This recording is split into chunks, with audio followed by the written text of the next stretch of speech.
saya cukup puas dengan permainan tim saya karena saya melihat bahwa sudah ada perkembangan dalam permainan.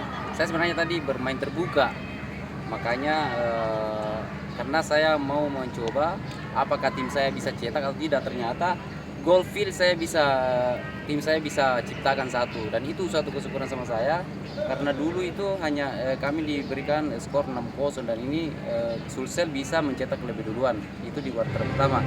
Kuarter kedua saya bermain tim saya bermain terbuka, dan itu yang membuat lawan saya lebih bebas untuk masuk ke dalam.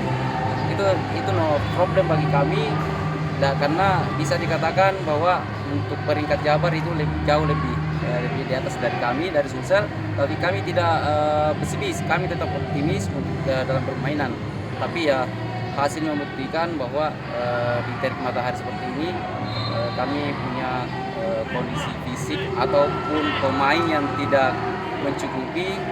Itu saya sebagai pelatih kewalahan untuk memasukkan pemain dalam posisi pertahanan.